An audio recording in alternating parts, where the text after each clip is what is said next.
So we are saying Saudi Arabia, India, and lately South Africa, and the Brazil, which is in BRICS,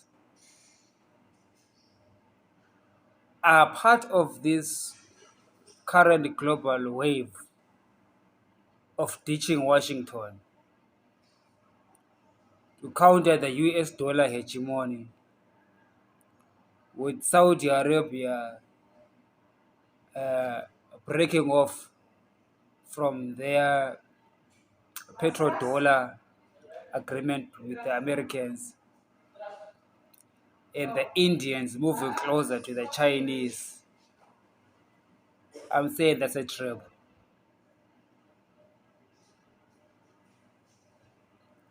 Giving weight to the Chinese, okay, against this war, against Washington, this war between Washington and China.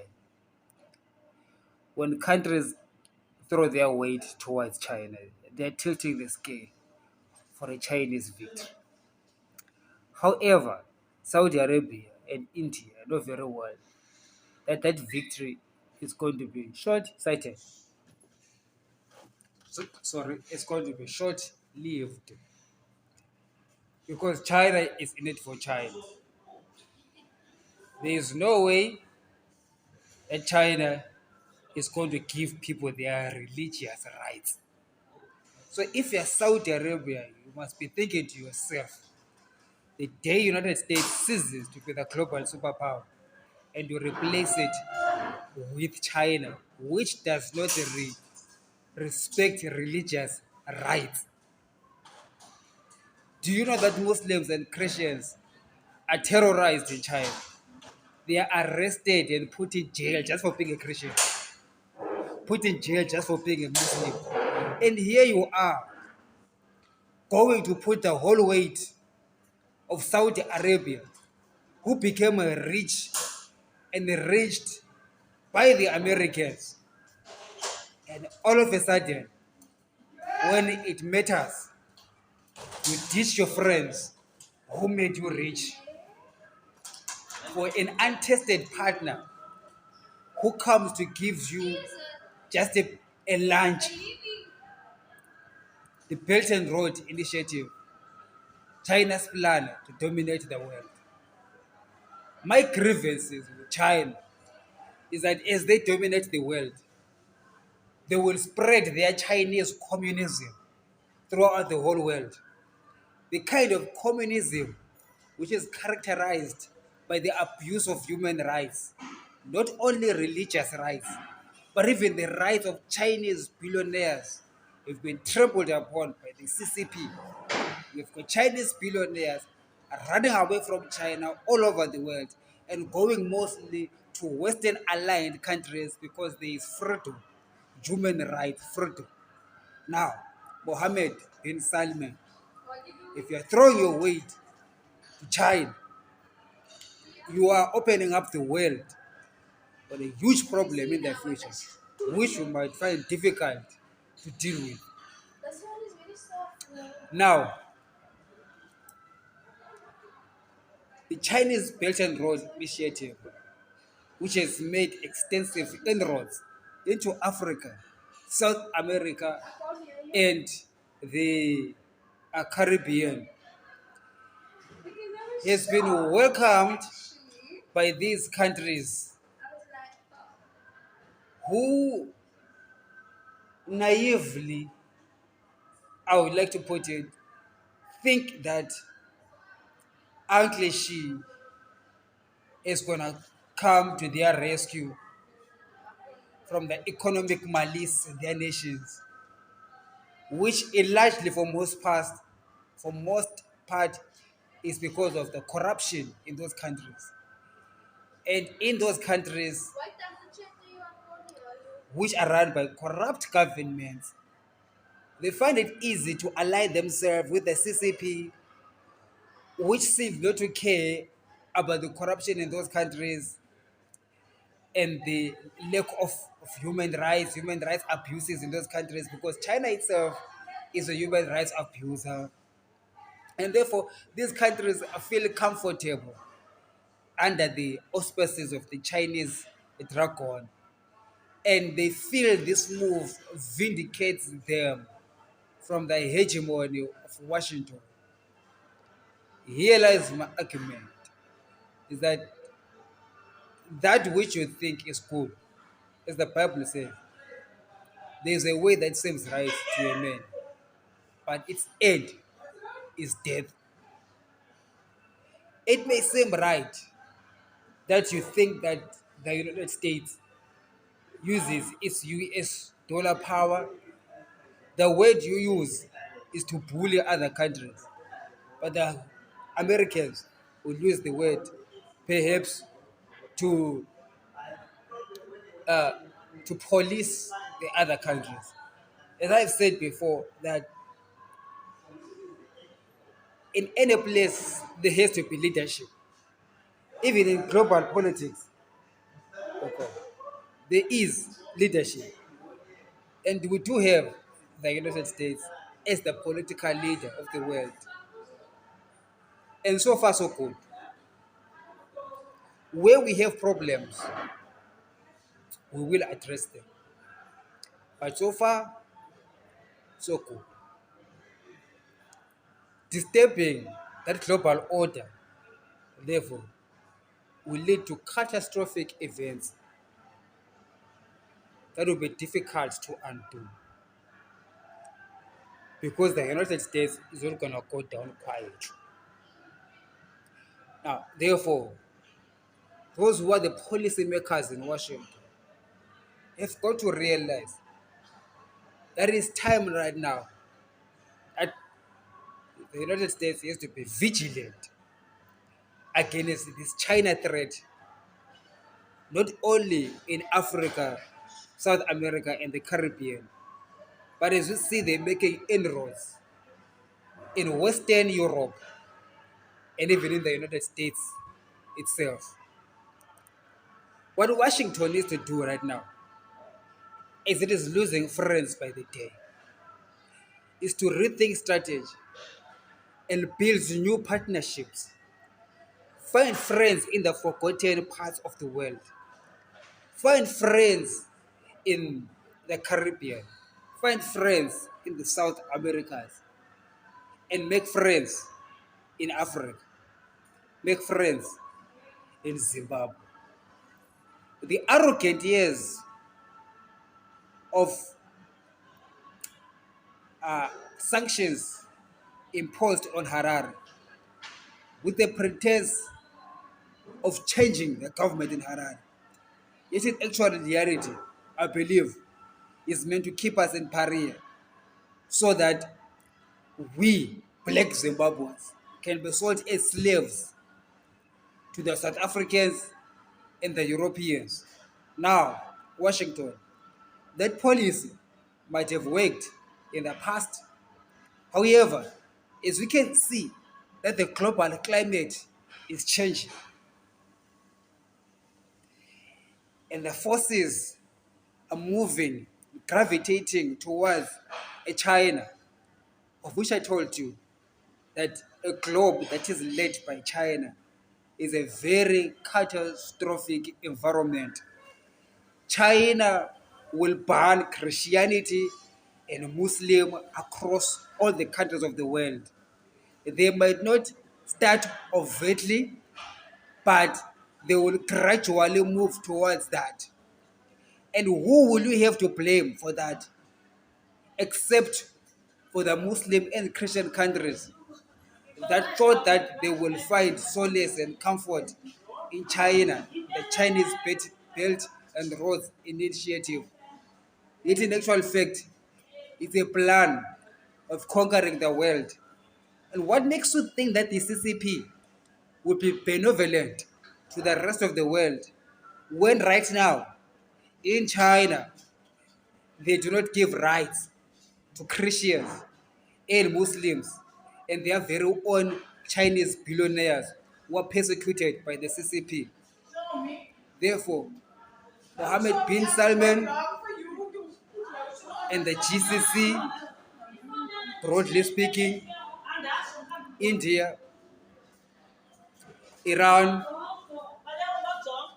and South Africa and Brazil via BRICS, you are inadvertently sponsoring a global takeover that will be difficult to deal with.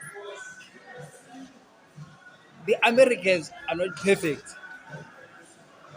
but at least they respect the rule of law by and large. We have got problems with Washington, but we can sit down and resolve them. There is a chance of a breakthrough when we engage with Washington. But I do not see a path forward in a world that is led by the CCP. Imagine a CCP hegemony around the world with all the superpower, the naval power, and trade power. How do you think that you can negotiate with the CCP for the rights, Ola, for the rights of Muslims, for the rights of Christians?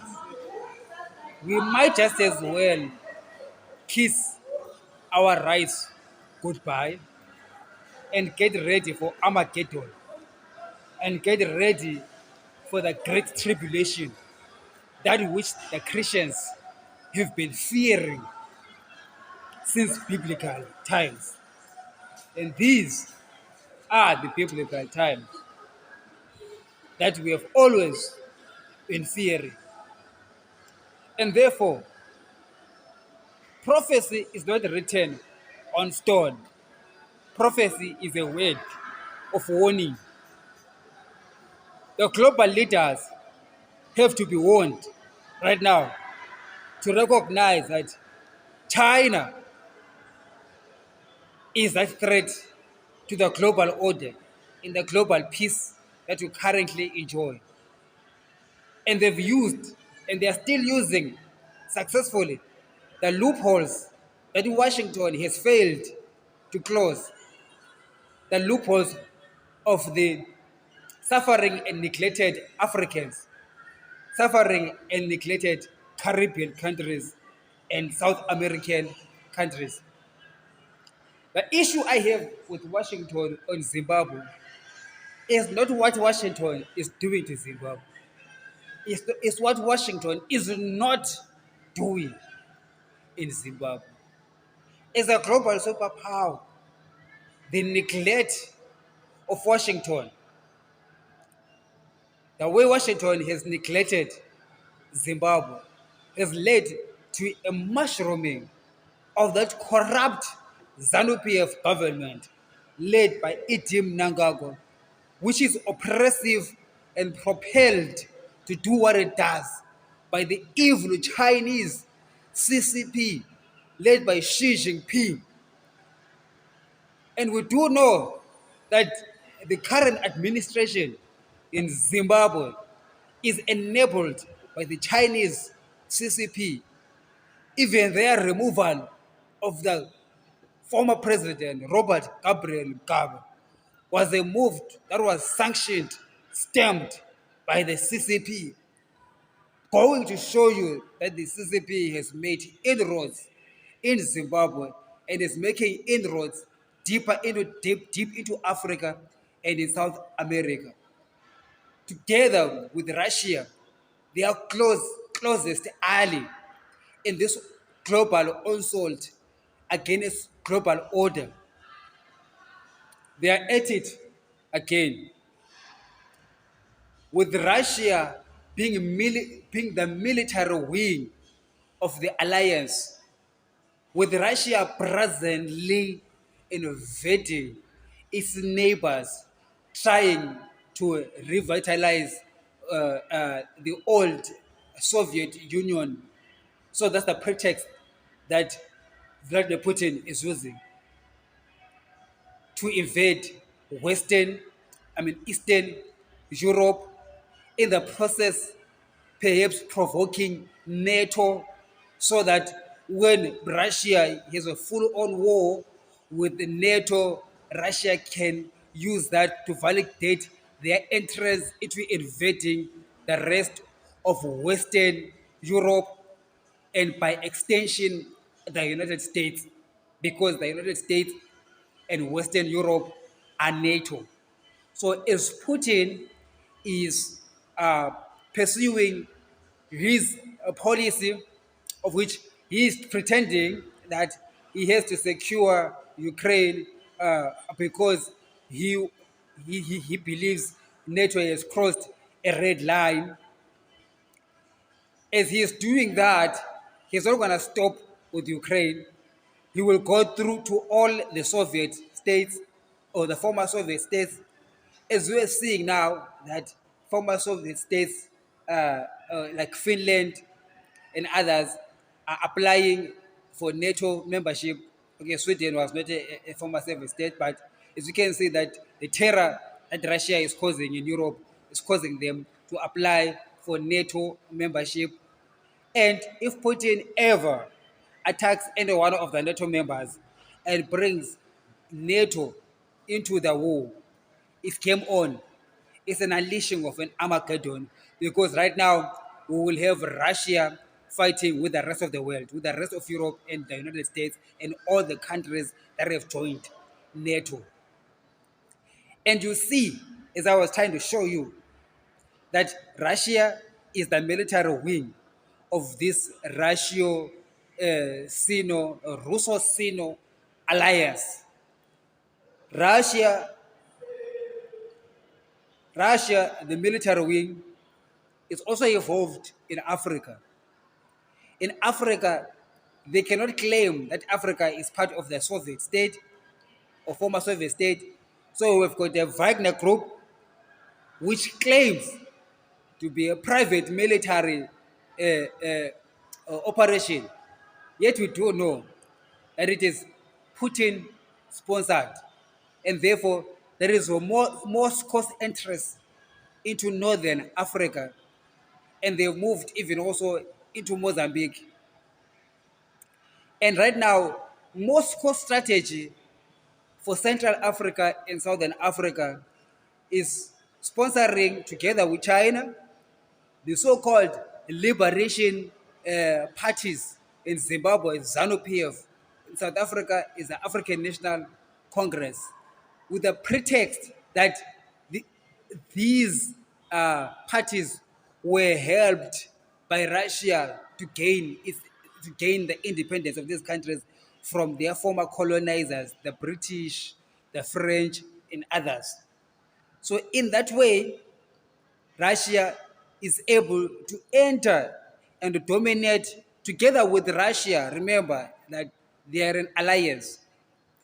So Russia is the military aspect of an alliance that is not afraid of unleashing its military strength, even if there's going to be sanctions against it. It does not matter, because the other partner, which is China, is the economic power and partner. China will not be engaged at war. As you can see, that Russia is engaged in war. I want to put it and post it to you that the wars that Russia fights in Europe and in Africa through Wagner Group and its hegemony in African politics, liberation parties, is on behalf of its alliance with China. In the meanwhile, China, pretending to be non-militant, even though it is supporting the militant Russian, it is the part of the alliance that is financial and economic. So it is China that comes with African countries, it goes to Europe, offering an economic alliances. Remember, China is not under US sanctions because China did not invade Ukraine. Remember, it's Russia who invaded Ukraine on paper, but in reality, it's China and Russia that are invading the whole world, whose plan is to take over the whole world. And therefore, Washington has to be vigilant and be very decisive in making the right policy decisions that will save the world. I'm not here to fight. for the American hegemon or American power per se, but I'm fighting for the survival of the free world order, the free world which has to be extended unto all countries of the world. The free world should not be limited just to North America, Western Europe, Japan, and some parts of South Asia. But the free world has to be extended unto the whole world, all the countries. So the countries that the Americans have neglected are the countries that this so-called Belt and Road Initiative of the Chinese is taking advantage of. And it's working out perfectly because the Chinese are saying they are not militant.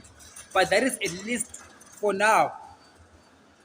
If the wars escalate and Russia gets involved with NATO, and we have sanctions against Russia, we will have the country like China not respecting those sanctions, a country like China which is going to veto all resolutions in the United Nations that are going to be against Russia. Do you know why?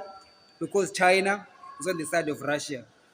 And Russia and China's influence has been able to manipulate, as I told you, these African countries who are led by revolutions that claim were helped by Russia to win their independence from British and other European powers. Now, here's the thing: if Washington is not serious or is pretending, just like Washington is pretending in Zimbabwe, pretending you want Zimbabweans to be free, when in actual fact you are happy with us like this. But here is the now, here is the weapon that comes against Washington, that letting African states fail, thinking that it's a good policy to keep America on top. Actually, I like to put it to you that is a bad policy that is going to lead Africa and all the other aggrieved countries straight into the hands of the oppressor, which is China. And if Washington does not make decisive moves, before you know it, the whole world, including India and the Arabians, will be unwittingly, let me stress, unwittingly, India and Saudi Arabia or the GCC will not support China wittingly. They will unwittingly fall into the camp which might seek, perhaps they believe that they can use their closeness to China as a leverage against Americans, or indeed they want to go the whole way and fight in the United States to create a new global order that is led by China.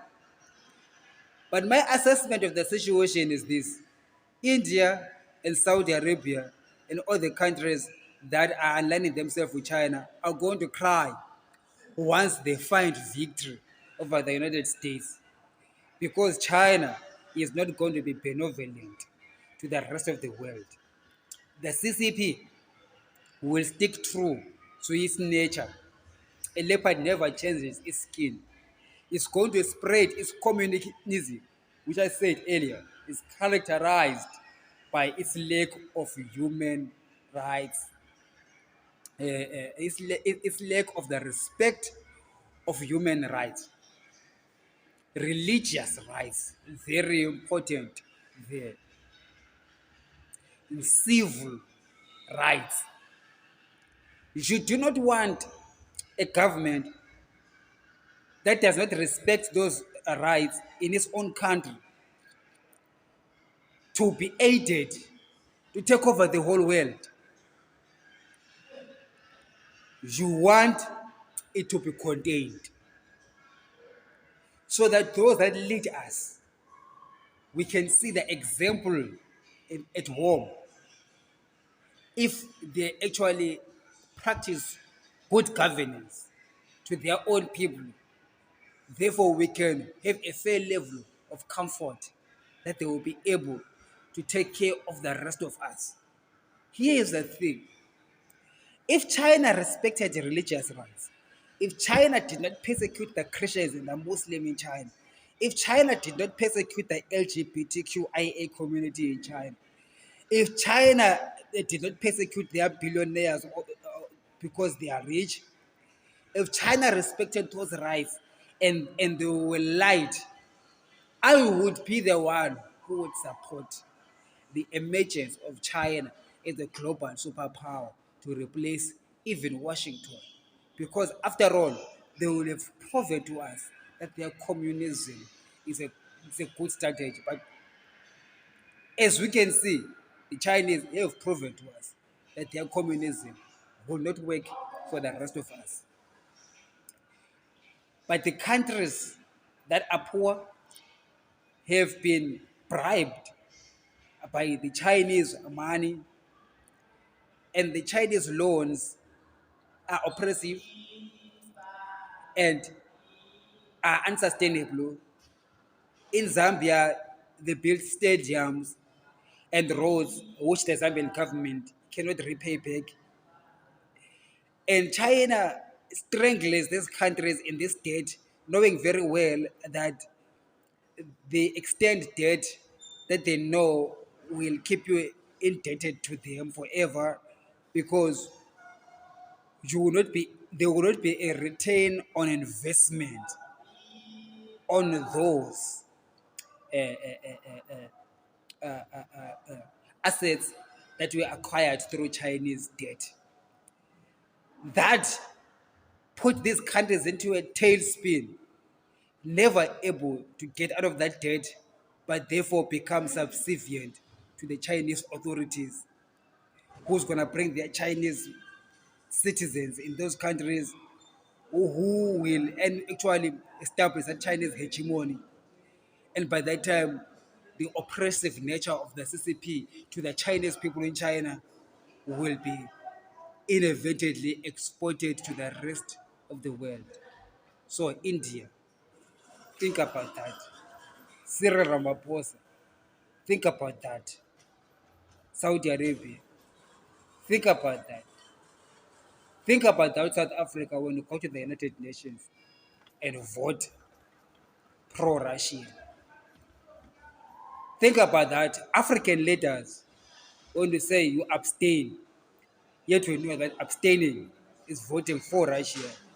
Voting for Russia or abstaining is the same thing as supporting China Russian alliance, which seeks to take over the world and take away all the freedoms that we currently enjoy.